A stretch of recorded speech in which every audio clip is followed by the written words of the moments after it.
Hello, and welcome to this bonus episode of the Poison and Pestilence podcast, Survive to Fight with Gareth Davies.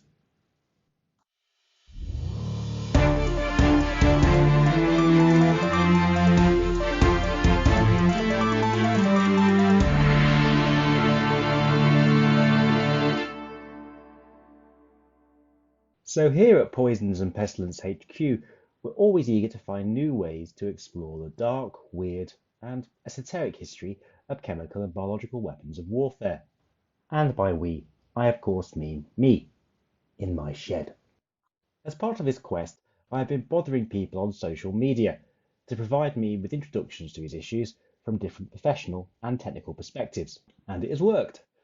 In this episode, I'm joined by Gareth Davies, who is going to discuss his experiences in dealing with chemical and biological weapon defence within the UK military.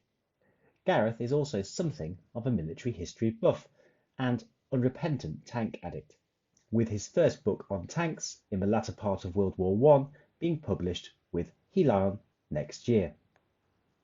Gareth, it's great to have you on the show today. Thanks for coming along. To get us started, why don't you give us a little bit of a biography and we can go from there. Brett, thank you very much for asking me along. I was a soldier for many years, and in 1991, 31 years ago today, we just finished the ground offensive of Op Granby, the first Gulf War as it's now known. And I had been a soldier for a couple of years before that, so back into the Cold War against the Soviet threat, then against Saddam Hussein's forces, where there was, in both cases, a very real threat of WMD. Since then, some other bits of soldiering I did, but back into the CBRN world as it became in 99 when I set up the first squadron within what was then the Joint NBC Regiment, became the CBRN Regiment, and then spent a couple of years in the MOD dealing with CBRN issues. In 2003, called from a staff job to go and help with the NBC Regiment in Iraq. And then a bit later in life, just as I was leaving the regular army, did some work on some CBRN doctrine, and I've done a couple of studied 3 bits of work since leaving the army on CBRN. So 30 plus years of CBRN, WMD, NBC, and the British Army. Great stuff.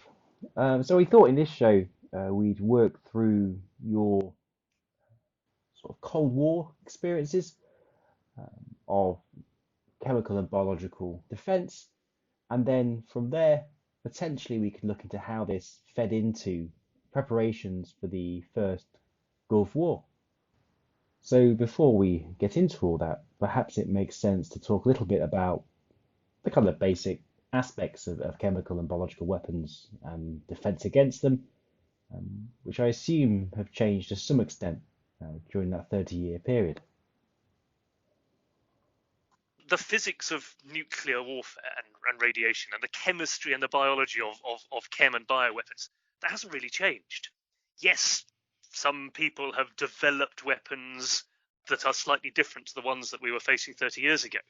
But that's why I guess I have been able to be involved in it over the years, because the science and how the agents act, and therefore how we protect against them in general terms, whether it be physical protection, the medical protection, the detection, and then the decontamination, those haven't really changed. Yes, there have been advances, and there have been significant advances, but the overall way of dealing with it hasn't really changed. And so that gives someone like me some advantage, whereas people coming in to the army more recently, that awful cycle of violence they were having to deal with in Iraq and Afghanistan, to then find themselves back in, I won't call it a reset, but something that is perhaps very different to what they were doing in the early 10s, are having to learn it from scratch. And I don't think we should underestimate that. I certainly wouldn't criticise anybody in the armed forces today whose knowledge of CBRN defence is somewhat limited because they haven't had to deal with it.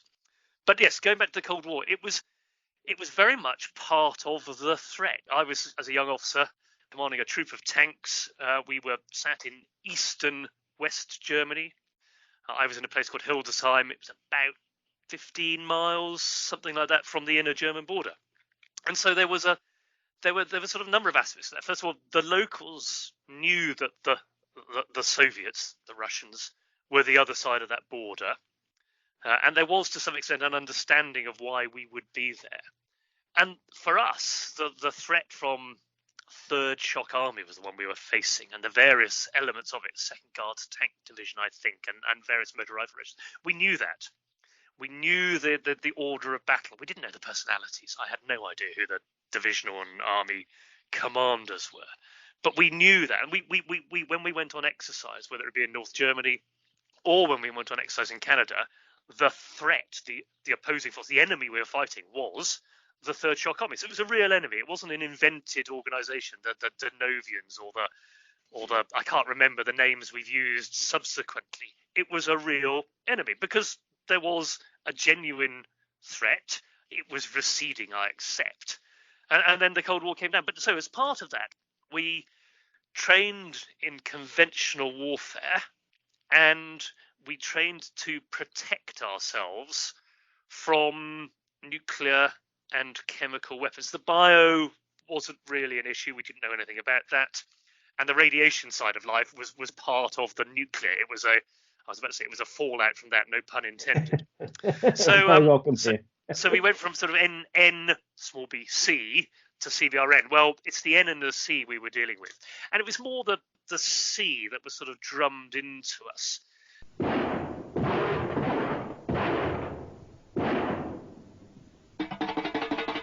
Immediate action must be fast and automatic. Close your eyes and stop breathing. Push back the hood, put on your respirator, and shout, gas, gas, gas. It's quite interesting to look at how we've changed philosophically, I think, the forces. We had a thing called Survive to Fight, a booklet.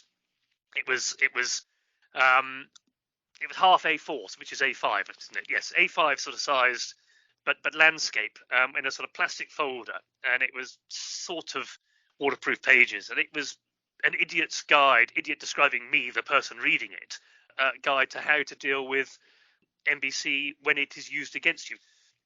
And so we had this Survive to Fight, and what that basically meant was survive the initial event long enough that you could go bang with your rifle, your tank gun, your artillery piece to kill some Russians before they overran your position at that level. So it wasn't survive and fight as the philosophy has become now. It was survive to fight. Survive long enough to fire your rifle.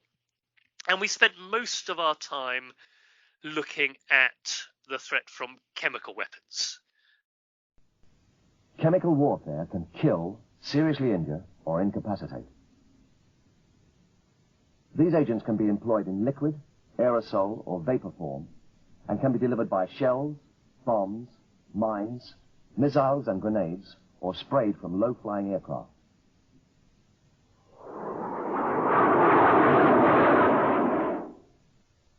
There are 5 types of chemical agents: nerve agents, blood agents, choking agents, blister agents, and incapacitating agents.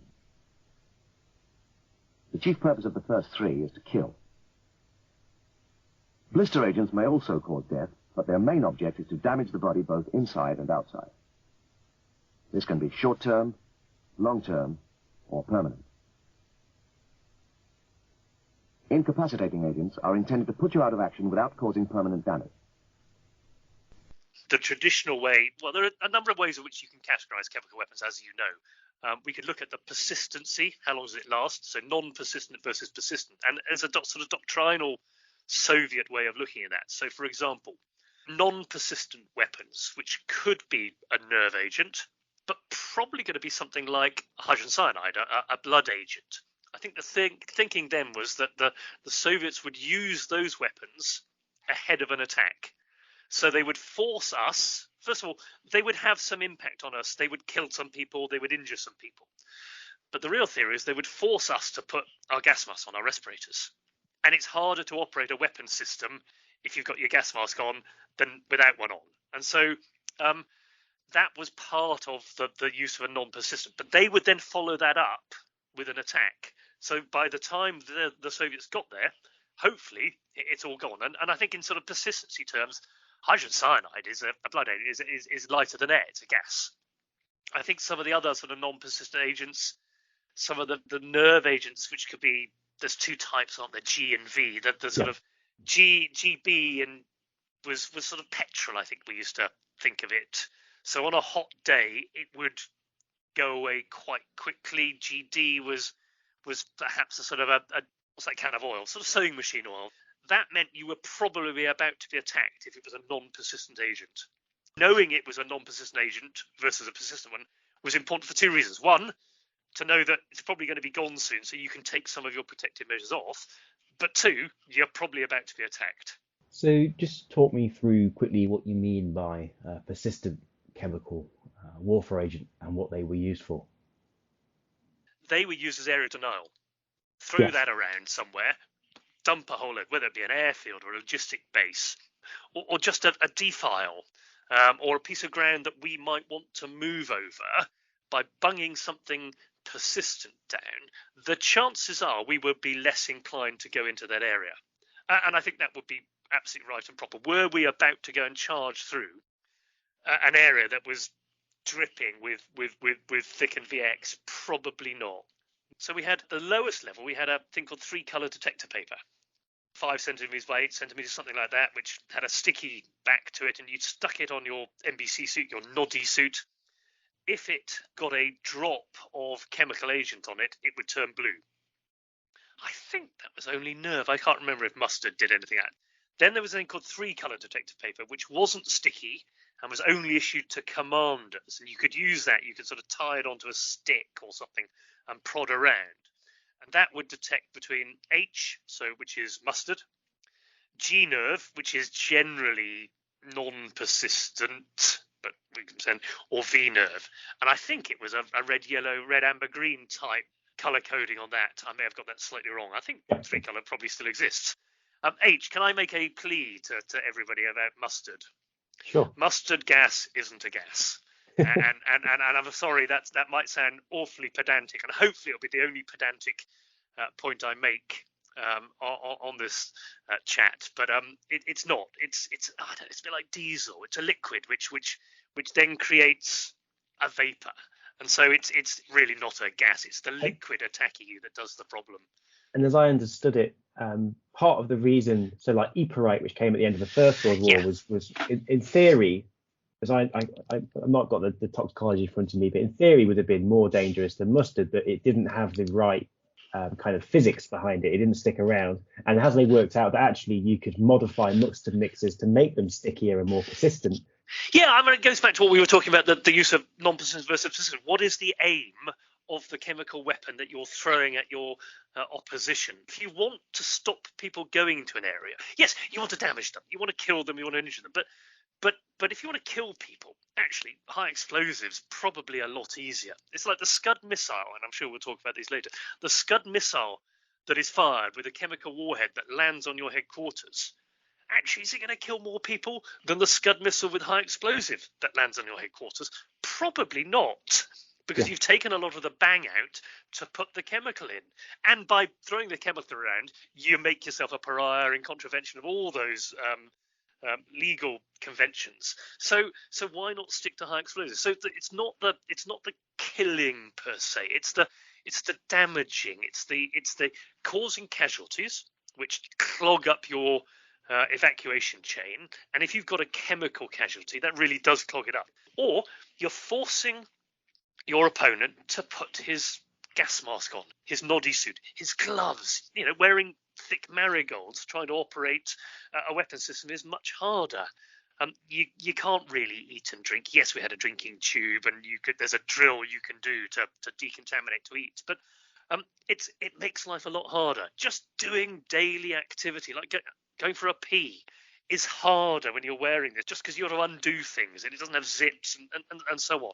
So it messes you around if you're in that state of preparedness for being attacked. So it's a psychological effect. There's a practical impact on people, making it harder for them to do stuff, including shooting at you. And then there's the fact that it does massively impact on the logistic chain or the medical chain. So how would you know that you'd been attacked by an agent in the field. I assume by this stage in the Cold War there was quite a complex infrastructure in place. Absolutely, and there are a couple of key indicators. Clearly, at the higher level, there would have been people looking for the outloading of chemical shells from a chemical shell factory via a chemical shell storage area, etc. But the one for us as sort of combat troops was the BRDM RKH vehicle. The Soviets had these, I mean, they're pretty old technology, BRDMs. The little armoured cars, Okay. four-wheeled armoured cars, 2 or 3 people in them. And the RKH version, and I used to know what the RKH, the K stands for chemical something or other. I think the R stands for radiation. They're chemical and now nuclear survey vehicles. So they were able to detect chemical outside of their vehicle, and they had an automatic marking system, basically flags on a 1 meter cloth flag on a 1 meter stick, which they could fire into the ground from the back of the vehicle without coming out of it. And so we would look for these. I mean, we didn't actually do them for real, but on exercises, there were lots of signature equipment, but these were a signature equipment. They were high priority targets or something like that. And so if you saw the BRDM RKH quite a long way forward, I think they were with divisional recce and regimental recce off the top of my head. If you saw them, you went, okay, there's a likelihood. Now, I can't remember whether it was a standard grouping for a BRDM RKH to go with every divisional recce patrol. I don't think it was, but I'm willing to be proven wrong on that. So they were a signature equipment, and so that was an indicator something might happen. What did we do about it? Well, we probably didn't do anything because we were probably in our NBC suit already. We'd probably have chemical detectors out when we were static. We had a thing called a NIAD, the nerve agent immobilized enzyme detector, which had some wet reagents in it. I mean, it's a big box. It's a suitcase size thing. People were trained on it. With the battery, was that to do with the airflow, or was it to do with keeping it at a set temperature if it was a biological agent? I imagine it was a... I think that the battery turned a pump. It's a particularly nerdy thing, but we talked about this in the last special because we were talking about some of the air detectors that were being used. But so basically, we assumed that was if it was enzyme based, it would have been to detect the nerve agent. I forget the technical side of it, but that makes complete sense. So that whole Cold War experience, of course, was there and was deeply entrenched in the British Army's understanding of the nature of conflict. It had been preparing and rehearsing for use of chemical weapons against it throughout much of the Cold War in European theatres. But of course, the world was changing by the late 1980s as you go into the kind of 1990s. And I guess that's epitomised by the Iran-Iraq War and what followed. Good evening from Baghdad. One of the world's oldest cities has become one of the world's newest power centres. As soon as major hostilities broke out between the two oil producers, Iraq and Iran, we came here to Baghdad to watch OPEC at war, to look in particular at a regime seeking supremacy in the Gulf, and at its remarkable president, Saddam Hussein, one of the least known but most effective rulers in the Middle East. As the conflict between his country and Iran got underway earlier this year, it was Saddam Hussein who declared, "Whoever climbs over our fence, we shall climb over his roof." So 1989, the wall comes down. I was on a course in the UK, so I wasn't there for the celebrations or the initial bits of tourism. 1990, we certainly, I think it was in 1990, went over to East Germany, to Magdeburg, to the headquarters of Third Shock Army, just to see where the enemy were still. I mean, they were still in the barracks. And it was in the summer of 1990. We were on exercise in Salto, and I suspect we were still fighting an enemy that was based on group of Soviet forces, GSFG, Third Shock Army as our enemy at that stage, because whilst the wall had come down, they were still kind of there. We hadn't formed a new enemy. We were on exercise, and that's when we heard about the invasion of Kuwait by Iraq. Yeah. Then a bit later on that summer, went on exercise to Canada, again, we were fighting what was a traditional Soviet-style motor rifle tank-based enemy. And during that deployment, that's when I think 7 Brigade were stood up and off they went to the Gulf. And a number of people from my regiment, 1 RTR, went off to regiments in 7 Brigade and 7 Brigade headquarters. A bit later in the year, in 1990, it was decided that we were going to send 4th Brigade, 4th Armoured Brigade as well. And a number of soldiers and officers, including me, went again off to 4 Brigade headquarters and to the units in 4 Brigade. And I went off with one other to the 14th, 20th Hussars, who are based in Munster, a Challenger regiment, the Challenger regiment in 4th Armoured Brigade. And off we went. I remember the training for the Gulf. I was 4 Brigade, so we were doing our training in December. And I remember standing on the ranges in Senlager, firing a 66mm heat anti-tank, a bazooka, an anti-tank rocket, handheld shoulder launch thing, and the real ones, not a practice version, in the freezing cold, thinking, hold on, we're about to go off to war in the desert. Where does that fit in? In terms of NBC defence, I think that stage we're relatively clear that there wasn't much of an N threat. And we didn't talk much about the N when I was talking in Germany. The N was further down the priority list, because when it got to the nuclear bit, it was sort of heading to the end. Whilst we were expecting tactical nuclear weapons from the Soviets, we knew that if you were caught in the oven, you lie down, you wait for the one blast to go past, you wait for the other blast to go past, and then you just essentially hide. And you hide in a tank, or you hide in a hole in the ground, because that's the best way to avoid radiation. Put something between you and the radiation. For alpha, it could be some paper. For beta and gamma, you need something thicker. And so actually trundling around in a tank was probably okay until you need to get out. So I've digressed slightly. So we were in the training phase for deploying to Saudi Arabia.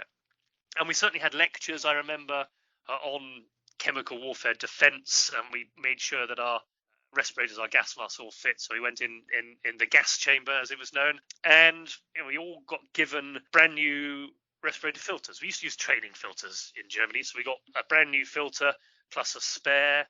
We got given our combo pen, so atropine. One of the ways of immediate ways of dealing with nerve agent poisoning is injection of atropine. I mean, it's as people who have allergies, for dealing with anaphylactic shock. It's the EpiPen. It's something very similar. Bang it on your thigh, and the needle comes out automatically and squirts some atropine in.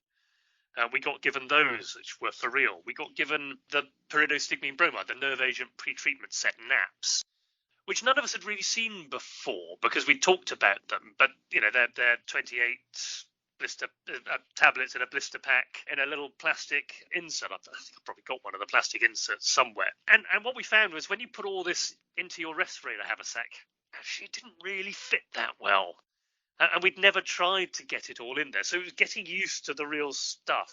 And so if one wants a training kit, train with the real equipment, not stuff that's not the same size. So we were aware of it. But we were going through our training, getting the kit ready. It was all a bit of a rush. I don't mean that in a negative way. It was done at pace, at speed. And we suddenly got told, right, you can have 3 days to yourselves. You need to be back in Munster on this day. And it was December. It was before Christmas, early December, and it was snowing. Great chum of mine and I were from 1 RTR, were with the 1420th, and he suddenly said, come on, we're going home for 3 days. So we jumped in his MGB GT, classic officer's car, and we hurtled down the Autobahn in the snow. The slow lane 1 was clear of snow. The outside lane, 2-lane Autobahn, was not. So we slid most of our way. We eventually got a ferry. There was a storm. Anyway, it was one of those. But we spent most of the journey trying to work out how we would stay alive on the journey, avoiding German and Belgian trucks so they wouldn't run us over. And then the hassle of trying to find a ferry, having to try from Calais to Dunkirk to catch the last ferry out before the storm closed everything down. So we didn't really consider it. But on the way back from the UK to Germany, Johnny and I did sort of, in passing, discuss, it's a bit serious, this, isn't it? Do you think we're going to die? And we did touch on chemical weapons. He said, they're quite horrible, aren't they? And he said, yeah, they are quite horrible. And we had this discussion because we've been taught as part of our training in the Cold War and now as part of going to the Gulf to recognise the symptoms of nerve agent poisoning. And there were 3. There were the initial, later, and then deadly symptoms. And I can remember the mnemonics still. RTPD, HDDE, and NIMS. RTPD was probably something: runny nose, tightness of chest, pinpointed pupils, and I think the D was disorientation, but again, might be wrong. HDD, headache, dizziness.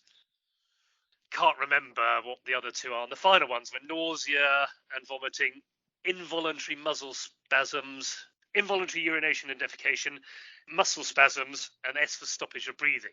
It is the classic writhing around, foaming at the mouth, stuff coming out of you, death throes, and we'd all been aware of that. It's quite grisly. And there was that moment, and there's that moment of, no, hold on, I've got a respirator, gas mask, I've got 2 canisters, I've got an NBC suit, etc.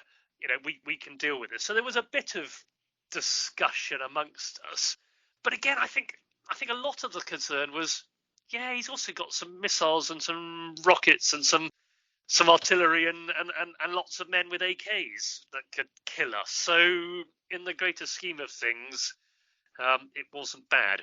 But then, of course, some wise crowd go, well, he has used chemical weapons before. And I can remember as a teenager heading off to university, some of the scenes from the Iran-Iraq War. And I can vividly remember mustard being used and seeing some of the injuries in passing. And there was quite a lot on the BBC News. I mean, I think 83. So 1 year after the Falklands War, there is Saddam Hussein using chemical weapons against Iranian forces. He certainly used nerve in the mid-80s as part of his war against Iran. And then the famous one, 88, Halabja. I don't remember hearing about Halabja at the time. Did I know about Halabja in 1990, 1991? I don't know if I did. I don't know if I heard about that later, but some people will have heard of Halabja. So I don't want to get into dodgy dossiers and WMDs and all of that 2003. But I think people were aware because he had used it, and some of us growing up as children had known the Iraqi armed forces had some chemical weapons, and therefore it was not a great step, a leap of logic to say he might use them against us. So there was that element of fear, because fear of the unknown, but I think you get fearful going to war anyway. I couldn't say how much was about chemical weapons and how much wasn't, but there was certainly awareness that he had them. But the counter, we were well trained. Back end of Cold War, as I say, we had that, in theory, deep vein of training and therefore experience of operating in a chemical environment, protecting ourselves and operating in a chemical environment. We had the various protective measures. NBC suits are very good. We'd had them explained to us because they have the charcoal inside. They have a sort of water repellent. It's not waterproof, water repellent outside, which spreads anything out, which allows it to evaporate. They've got charcoal on the inside, which stops it coming in. The gas mask, the respirator, was relatively new. The S10, I think it was. It had only come in a few years before, and it had a drinking straw, so you could, put your water bottle on and suck up through a straw. So it was much improved on the old one. We had belief in it. We had the canisters. We knew how to change them. We practiced it. We had atropine. We knew the difference between nerve agent poisoning symptoms, pinpointed pupils, and atropine poisoning, dilated pupils. I hope I've got that right. I mean, there's always a chance I've got that the wrong way around. But and there was a case where one poor lad did actually accidentally, because he thought he needed to inject himself with atropine in the Gulf. But the pupil reaction was enough for the medics to be able to deal with atropine poisoning, because atropine poisoning is a real thing as well. The constriction and dilation is also confusing because in the eye, it's the constriction of the muscles which cause the dilation, as I understand it. So it's the ones I always get those two confused. So we focused so far on chemical weapons, which of course makes sense because these were a preoccupation at the time. However, I assume there was also some concern about the use of biological agents. I wondered if you could go into a bit more detail about that. We felt relatively protected. We had the gear, and back then I didn't really know much about biological warfare. I became, I don't want to sound arrogant, an expert on defending against biological warfare from sort of 99 to 2002. But back then I didn't really know much about it other than there were bacteria and viruses. and the rough difference between the two, and that actually a lot of normal sanitation practices would be really helpful. Hands, face, space, perhaps even would have been useful to counter any, certainly from bacteria and to some extent viruses. We were given inoculations. We had plague and anthrax inoculations. I remember getting one in one arm and one in the other arm at the same time, which was a sort of, oh, thanks for that. So I suppose this might have extended to agents which had a more persistent effect, such as anthrax, for example. Yeah, I think to some extent that is right. I mean, anthrax, the spores last for ages, years and years and years, and so there is a residual hazard. So as an area denial weapon, or even pretending it was anthrax, there is an element of you could use it for that purpose. We frontline forces, we had a thing called biological agent treatment sets, BATs. I think they were probably ciprofloxacin or something, amoxicillin or something like that. They were strong antibiotics that came. I mean, the only concern I think we had from BATs is that they look quite big, each individual tablet. And there was an element of, how on earth am I going to swallow that? But I think that probably was the limit of our concern about biological weapons. Now, I know that some biological detection systems were quickly fielded by Porton Down scientists and run by a small team of scientists and soldiers working together. That's great. So what I think is really interesting is the fact that obviously the Cold War operational experiences fed into experiences in 1991. I guess my question then is thinking about more operational terms. Do you think lessons were learned in that conflict in terms of deployment, in terms of preparedness and CBRN and those sorts of things? I think we came back in 91 confident of our ability to deal with an aggressor such as the Iraqi armed forces and Saddam Hussein's forces conventionally, and to protect ourselves against chemical weapons. And we could operate, not just survive and operate. We could operate within the threat of chemical weapons. We never have them used against us. There are some accounts of the US forces, US Marines, having had various chemical agents used against them in 91, but we didn't have them used against us. So I think there was a confidence. But then, as is often the case in the army, and I certainly don't blame the army in any way, shape, or form for this, the Balkans kicks off in 92. And the back end of 92, I think it was, we send the Cheshires with Bob Stewart as commanding officer off, and we have the first man killed, Wayne Edwards, who was actually a Welsh Fusilier on attachment. And we're into that peacekeeping, peace enforcement activity. Kosovo happens, and then a bit of stuff in North Macedonia. So we're very much focused on the Balkans, where there was a toxic industrial hazard threat. So this term, the TIH or TIC, toxic industrial chemical, this term comes into the vernaculistic comes in, and we're more worried about basically a chemical factory, and I don't mean a chemical weapons factory, a chemical factory, a pharmaceutical factory, something happening to that, and British soldiers becoming ill, injured, damaged, killed. Another term enters, ROTA, release other than attack. And so the large-scale, high-intensity warfare threat of chemical weapons disappears. And it doesn't raise its head again in the wider army until 2003. And the other thing that happens is in Defence Review of 1998, it's decided to form this joint NBC regiment, which capability-wise is a sensible move, but it's bringing together it brings together a number of bits of kit, capabilities, assets, whatever we call them, that have existed for a while. And I think that added to the army I won't say not taking CBRN seriously, that's unfair, but not worrying about it because the threat had gone away. The operations they were focused on, Balkans, did not involve this CBRN threat. Oh, and we had a regiment now that could do the CBRN defence.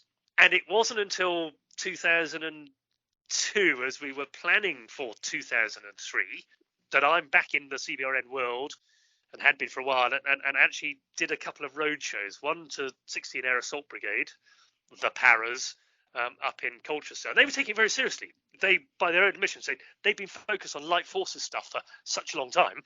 They hadn't looked at, they'd passed their annual test, they'd been in the gas chamber, they'd done all the mandatory bare minimum, again, not a criticism, and they wanted to know more. And they had a good approach to it. They wanted to know more. They were worried, but they wanted to have some pragmatic advice. They didn't want, you're all going to die, you have to wear your gas mask the whole time. They wanted to get some information so they could make some proper risk-based assessments. And that leads me to, if I may, another point about risk-based assessments. We accept casualties from conventional weapons in a way that we perhaps don't accept casualties from chemical weapons. We have some sort of graduated levels of protection, including just getting out of your trench and attacking an enemy with your rifle in your hand and a machine gun supporting you, and you might end up getting killed, sadly, as men and women did in Iraq and Afghanistan, in that sort of style. But with chemical weapons, we're defending against chemical weapons. Certainly in 91, and more recently, it was an all or nothing approach. We got into this habit of putting all the kit on. We theoretically had a graduated response, but it wasn't perhaps as deep into our, it's like knowledge. I don't think we understood it. So, but we perhaps lost. That was an area where I think we had slightly lost some of the lessons from Cold War in 1991. Had perhaps been lost a little bit. One thing that comes out as well, listening to you, and also in some of the other stuff I've read, that talk about it's always been iterative. There's always been learning and operational change. It's often been quite quick, and that's in both use of and defence against. And that's it for this special episode. I really hope you enjoyed it, and I look forward to seeing you next time as we continue our antisocial history of biological and chemical weapons and warfare. All right, take care. Take care, Brett. Bye-bye. Thanks for your time. So, as I understand it then, chemical warfare was the primary concern, but I seem to recall there are at least some hypothetical concerns about the threat posed by biological warfare agents to those on the battlefield.